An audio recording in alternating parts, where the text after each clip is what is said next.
ഇർഹം സ്വഗീറനാ വലം യുഅഖിർ കബീറനാ. അല്ലാഹുവിന്റെ പ്രവാചകൻ പറഞ്ഞതാ, ചെറിയവരോട് കരുണ കാണിക്കാത്ത അല്ലേ, വലിയവർക്ക് വേണ്ട ബഹുമാനവും ആദരവും പരിഗണനയും നൽകാത്ത ആളുകൾ നമ്മുടെ കൂട്ടത്തിൽ പെട്ടവനല്ല എന്ന് അല്ലാഹുവിന്റെ പ്രവാചകൻ സല്ലല്ലാഹു അലൈഹി വസല്ലം പഠിപ്പിച്ചിട്ട് സ്വന്തം ഉമ്മക്ക് നേരെ വിരൽ ചൂണ്ടുന്നവർ, ഉമ്മക്ക് നേരെ. ചില സ്ഥലത്ത് ഉമ്മക്ക് മക്കളെ പേടിയാ. പ്രായമുള്ള ഉമ്മ വാപ്പാനോട് പറയാ, ഉണ്ടല്ലേ ഓൻ വരുന്നുണ്ട്, ഓൻ കേട്ടാ പ്രശ്ന. ആര്? നാട്ടിലേതോ റൗഡ്യെന്നല്ല വരുന്നത്. ഈ ഉമ്മന്റെ ഗർഭപാത്രത്തിൽ 9 മാസക്കാലം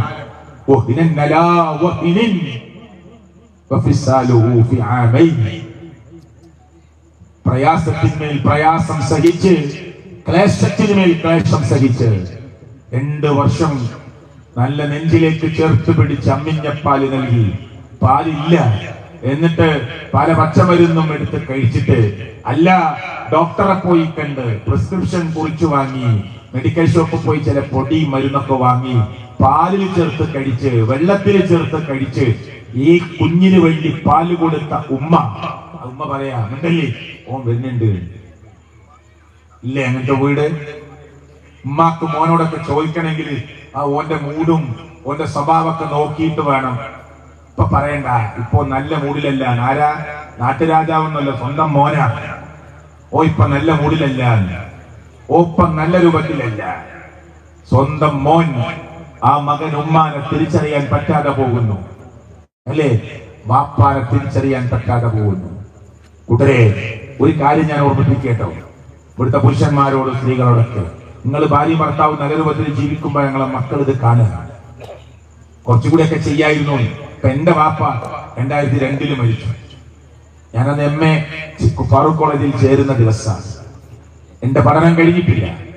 മരിക്കുന്ന അന്ന് രാവിലെ കൈപിടിച്ച് എന്റെ ഉപ്പ എന്നോട് സലാം പറഞ്ഞു. ഞാൻ അങ്ങോട്ടും സലാം പറഞ്ഞു. ഉപ്പ മടക്കി, ഞാനും മടക്കി. അങ്ങനെ 2-3 സന്ദർഭങ്ങളിലൊക്കെ ഇരുന്ന് രാവിലെ ഹോസ്പിറ്റലിൽ കൊണ്ടുപോയി തിരിച്ചു കൊണ്ടുവന്ന് രാവിലെ 8 മണിക്ക് ഞാൻ വീട് വിട്ടിറങ്ങുമ്പോ വിറക്കുന്ന കൈകൾ കൊണ്ട് എന്റെ കൈ പിടിച്ച്, കോളേജ് ലീവാക്കണ്ട, പൊയ്ക്കോ, പോവല് നിർബന്ധ, ഇന്ന് തുടങ്ങുന്ന ദിവസം, പോയിട്ട് ഇങ്ങോട്ട് തന്നെ വരണേ എന്ന് പറഞ്ഞ്, നീ പഠിച്ച ആളുകളുടെ മുമ്പിൽ പറയണേ, തൗഹീദ് പറയണേ എന്ന ഖുറാഫാത്തിലും അന്ധവിശ്വാസത്തിലും ജീവിച്ച എന്റെ പാവപ്പെട്ട ഉപ്പ മാറി തൗഹീദിലെത്തി കുറെ കാലം ജീവിക്കാൻ അവസരം കിട്ടിയ എന്റെ പ്രിയങ്കരനായ ഉപ്പ, കഷ്ടപ്പെട്ട് ഞങ്ങളെ വളർത്തിയ പാവപ്പെട്ട ഞങ്ങളുടെ ഉപ്പ കൈപിടിച്ച് അന്ന് കോളേജിലേക്ക് പൊയ്ക്കോന്ന് പറഞ്ഞ് യാത്രയാക്കി.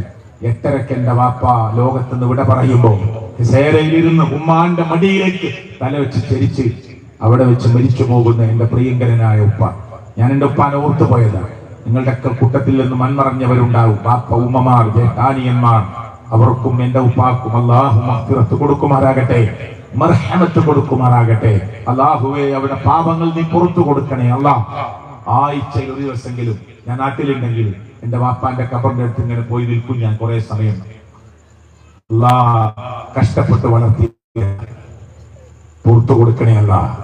കുത്തിയിട്ട ഖബറുണ്ട്, പാറുള്ള സ്ഥല, 5-6 ഖബറൊക്കെ ഇങ്ങനെ റെഡിയാക്കി വെച്ചിട്ടുണ്ട്. റബ്ബേ, എത്ര കുടിസതയുള്ളതാണ് ഈ ഖബർ. പടച്ചവനെ, എത്ര ഇടുക്കമുള്ളതാണ് ഈ ഖബർ.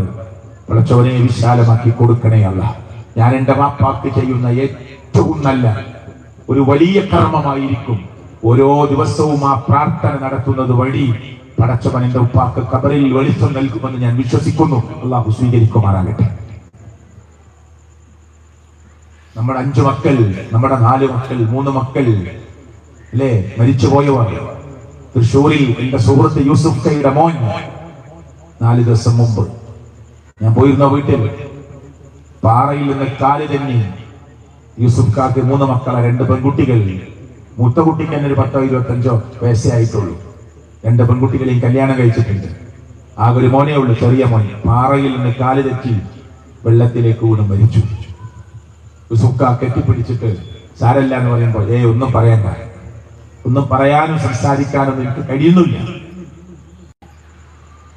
മോന് വേണ്ടി ദുആ ചെയ്യാം. അല്ലേ, എത്രയെത്ര മരണ വാർത്തകളാണ് നമ്മൾ കേൾക്കുന്നത്. ഞാൻ പറഞ്ഞെന്തിനാല് ആ മോൻ പോയില്ലേ? എത്ര ചെറുപ്പക്കാരികളായ സ്ത്രീകളെ വിട്ടിട്ടാണ് ഭർത്താക്കന്മാർ മരിച്ചുപോയത്. എത്ര പ്രായം കുറഞ്ഞ ഭർത്താക്കന്മാരെ വിട്ടേച്ച് എത്ര ഭാര്യമാർ മരിച്ചുപോയി.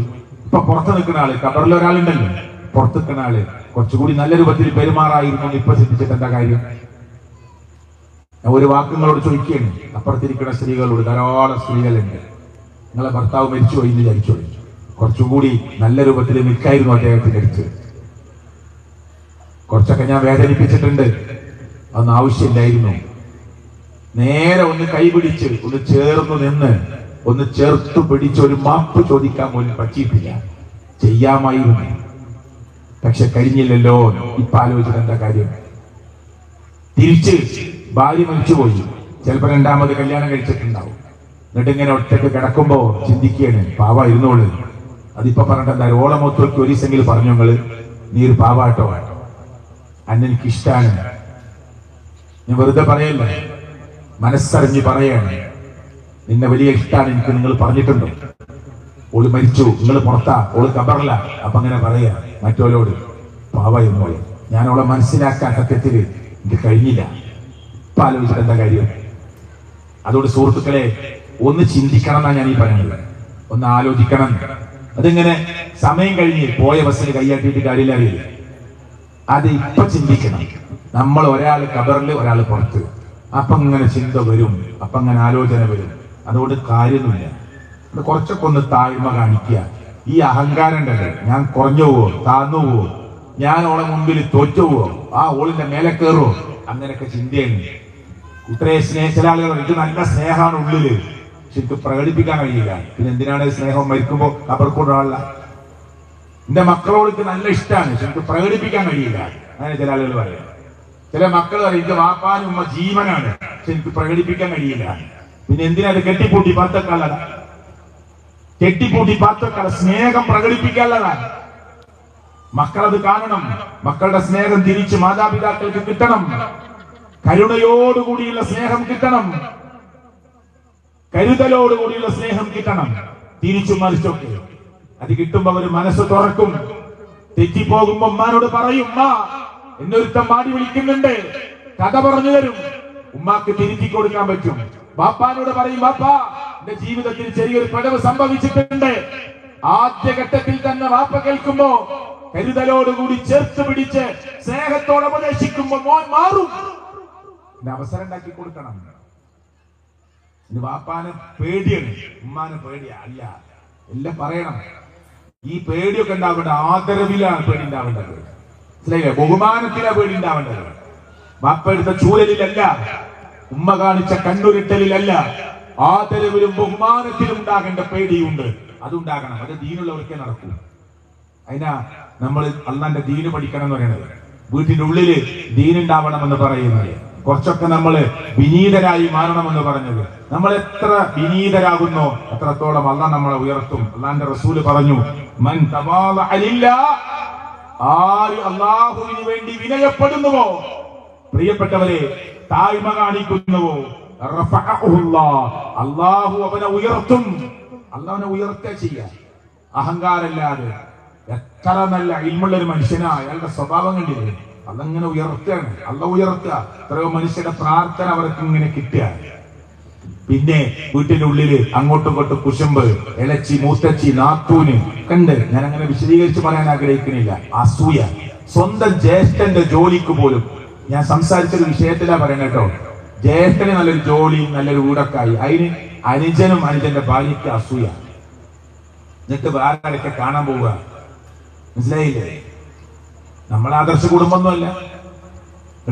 അന്വേഷിച്ച് അദ്ദേഹത്തോട് സംസാരിക്കുമ്പോ ജ്യേഷ്ഠനോട് ഇങ്ങനെ ഒരു അസൂയ വന്നൊരു നിമിത്തം അതൊക്കെ ഉണ്ടായിട്ടുള്ളത്. ഈ അസൂയ എത്ര അപകടം പിടിച്ചതാണ്. ഒരു നല്ല ഡ്രസ്സ് ഒരാൾ വാങ്ങുമ്പോ അതിനോട് കുശുമ്പ് അസൂയും വരികയാണ്. മത്സരം ഒന്നും വേണ്ട പ്രിയപ്പെട്ടവരെ.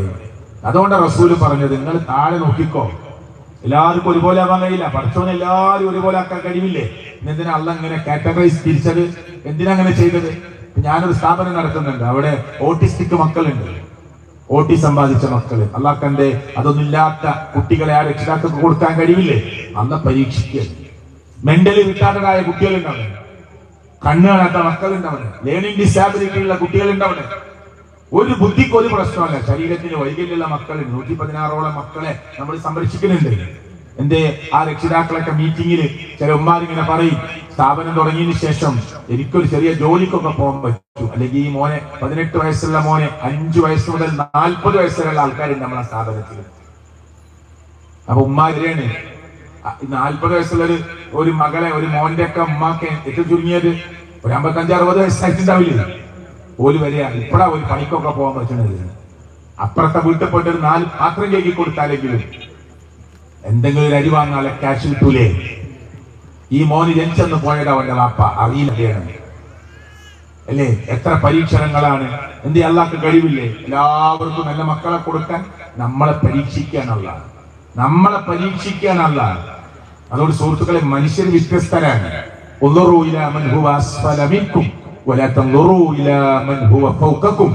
അള്ളാഹുവിന്റെ പ്രവാചകൻ പറഞ്ഞതാ, നിങ്ങളെക്കാൾ താഴ്ന്ന ആളുകളിലേക്ക്, നിങ്ങളെയൊക്കെ പ്രയാസം അനുഭവിക്കുന്ന ആളുകളിലേക്ക്. നിങ്ങൾക്ക് കാറുണ്ട്, ആ മാരുതിയേ ഉള്ളൂ, ഒരു ബൈക്കുള്ള ആളേക്ക്, വേറെ കാറൊന്നും ഇല്ലാത്തവരിലേക്ക് നോക്ക്, ഓടിട്ട വീട്ടിൽ താമസിക്കുന്നവരിലേക്ക് നോക്ക്.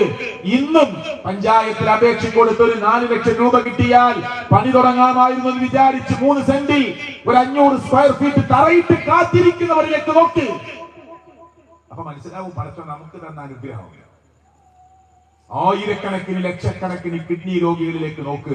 അപ്പൊ നിന്റെ ആരോഗ്യം നിനക്ക് വിലപ്പെട്ടതായി തോന്നും. മെഡിക്കൽ കോളേജിന്റെ ക്യാൻസർ സെന്ററിലേക്ക്, അല്ലെങ്കിൽ അതിന് വേണ്ട പ്രത്യേക സൂപ്പർ സ്പെഷ്യാലിറ്റി ഹോസ്പിറ്റലുകളിലേക്ക് ചെല്ലി ക്യാൻസർ പേഷ്യന്റുകളെ നോക്കി. അപ്പൊ നിനക്ക് മനസ്സിലാകും നിന്റെ ഈ ചെറിയ ശരീരം അള്ളാഹു തന്ന അപാരമായ അനുഗ്രഹമാണ് എന്ന്. പറ്റുമോ? പിന്നെ എന്തിനാ കൂടെ അസൂയ? ഖുർആനിൽ അല്ലാഹു തആല ചെറിയ സൂറത്തുൽ ഫലക്കിൽ പറഞ്ഞില്ലേ, വമിൻ ശർരി ഹാസിദിൻ നിദാ ഹസദ്. അസൂയാലുവിന്റെ അസൂയയിൽ നിന്ന് അല്ലാഹുവിനോട് രക്ഷ ചോദിക്കുകയാണ്. അൽ ഹസദു മറദുൻ മിൻ അംറാദിൻ നഫ്സ്. എന്റെ തഫ്സീറിലേക്കാണ്, അത് മനസ്സിനെ ബാധിക്കുന്ന രോഗമാണ്. ഈ അസൂയ മനസ്സിനെ ബാധിക്കുന്ന രോഗ. പിന്നെ അങ്ങോട്ട് തട്ടിപ്പറയാ, ഇങ്ങോട്ട് തട്ടിപ്പറയാ. ആ ഇളച്ചിക്ക് കൊണ്ട് മൂത്തച്ചി ചിരിക്കുക, മൂത്തച്ചിക്ക് കൊണ്ട് ഇളച്ചി ചിരിക്കുക, ചിരിക്കാതെ ഇടിക്കുക അല്ലേ? കണ്ടോ? കുത്തി പറയുന്നവൻ, അപകടന സംസാരം നടത്തുന്നവൻ അല്ലാഹു ശപിച്ചു. എന്താ പോലെ പ്രത്യേകത? അല്ലദീ ജമഅ മാലൻ വഅദ്ദദ യഹ്സബു അന്ന മാലഹു അഖ്ലദ. ഒരു കാറും സൗകര്യവും വീടും പൈസക്കായപ്പോ ഇതൊക്കെ ശാശ്വതനാക്കി എന്നെ എന്ന് നിങ്ങൾ തെറ്റിദ്ധരിച്ചോ? കിട്ടിയ പണം എണ്ണി എണ്ണി അലമാരയിൽ വെച്ച് എനിക്കും എന്റെ അടുത്ത തലമുറക്കും ജീവിക്കാനുള്ളതായി എന്ന് നിങ്ങൾ വിചാരിക്കുന്നുണ്ടോ? വേണ്ടട്ടോ, ഇതൊന്നും ഒന്നുമല്ല.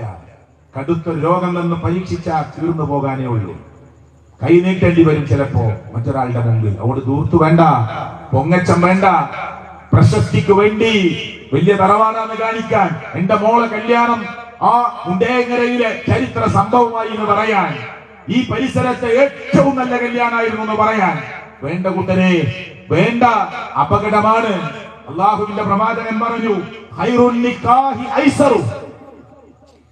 നിക്കാഹിൽ ഏറ്റവും നല്ലത്, ഏറ്റവും ലളിതമായ നിക്കാഹാണ്. എല്ലാവർക്കും പൊടി പൊടിക്കണം നിക്കാഹ് അല്ലേ? എനിക്ക് പറയുകയാണെങ്കിൽ ഇത്ര സമയം പറയണം.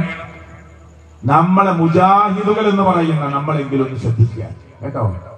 പ്രിയപ്പെട്ട സലഫി പ്രവർത്തകന്മാരെ, സുഹൃത്തുക്കളെ, സഹോദരിമാരെ, അള്ളാഹുവിനെ ഭയപ്പെട്ട് തൗഹീദിൽ അധിഷ്ഠിതമായ ജീവിതം നയിക്കുന്നവരെ നമ്മൾ ശ്രദ്ധിക്കുന്നവരാണ്. ഇനിയും കൂടുതൽ ശ്രദ്ധിക്കാനുള്ള തൗഫീഖ് അള്ളാഹു പ്രദാനം ചെയ്യട്ടെ.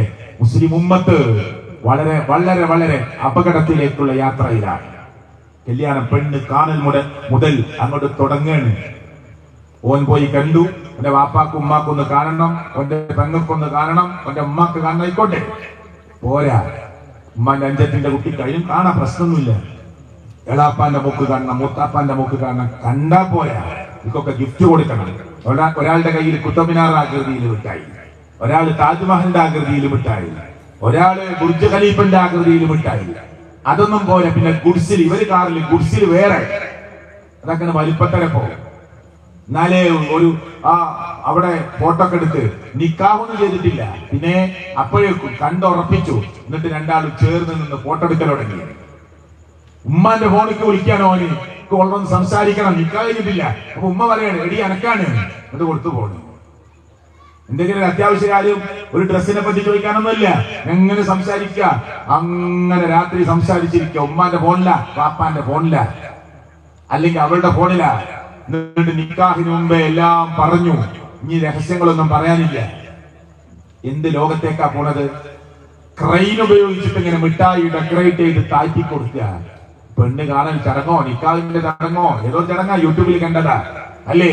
ഒരു വലിയ ക്രെയിൻ ഉപയോഗിച്ച് എത്രയോ മീറ്റർ ഹൈറ്റിൽ വിലപിടിപ്പുള്ള മിഠായി ഇങ്ങനെ ഡെക്കറേറ്റ് ചെയ്ത് ബുർജ് ഖലീഫന്റെ ആകൃതിയിൽ ഉണ്ടാക്കി, അതിലിങ്ങനെ കമ്പിയൊക്കെ ഉപയോഗിച്ച് ഒരു പ്രത്യേക ഷേപ്പ് ഉണ്ടാക്കി ക്രെയിൻ ഉപയോഗിച്ച് ഇങ്ങനെ താഴ്ത്തി കൊടുക്കുക.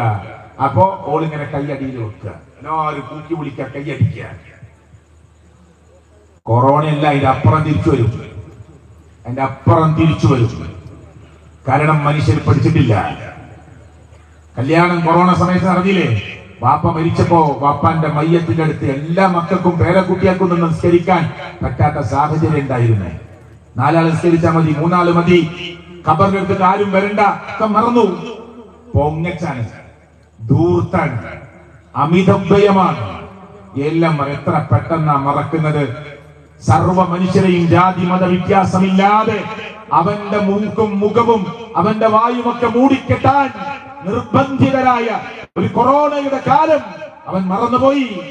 തിരിച്ചു വരും.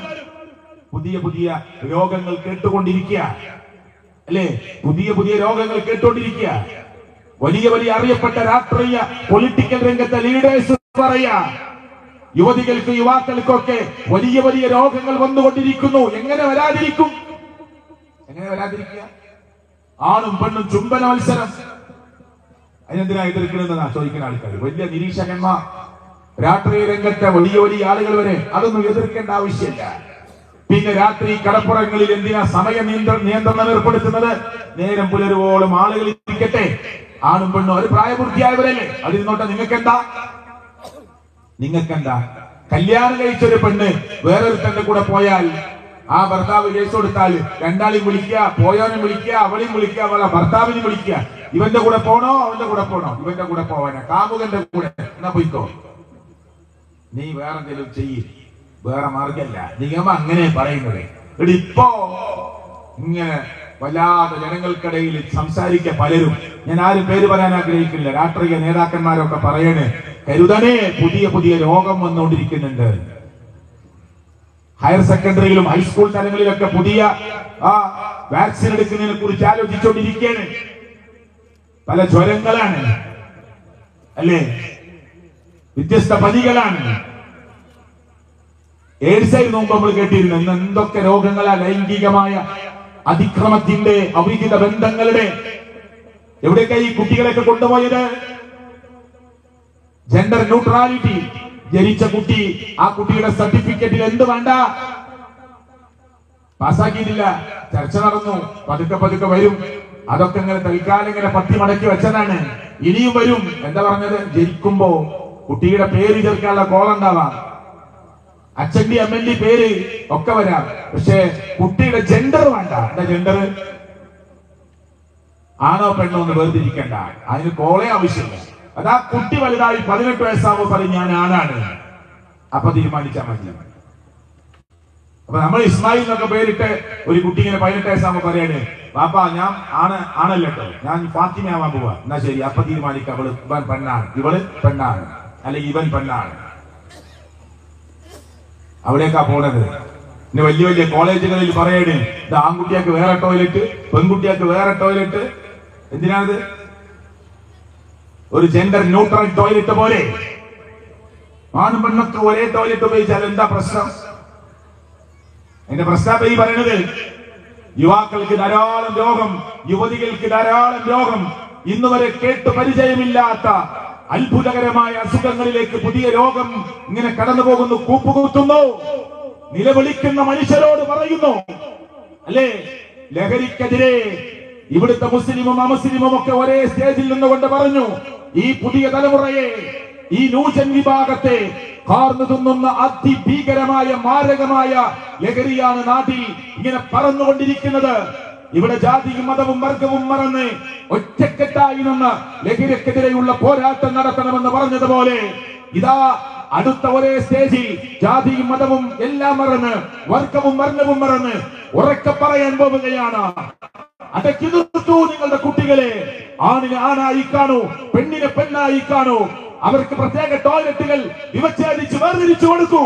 പുതിയ പേരിടാൻ പറ്റാത്ത അസുഖങ്ങൾ കടന്നു വരുന്നുവെന്ന് എതിർത്തവരും അധിക്ഷേപിച്ചവരും ആക്ഷേപിച്ചവരും കളിയാക്കിയവരും പരിഹസിച്ചവരും കുത്തുവാക്ക് പറഞ്ഞവരും 6-ാം നൂറ്റാണ്ടിൽ നിന്ന് വണ്ടി കയറിയിട്ടില്ല എന്ന് കളിയാക്കിയവർ തിരിച്ചു നടക്കുന്നു.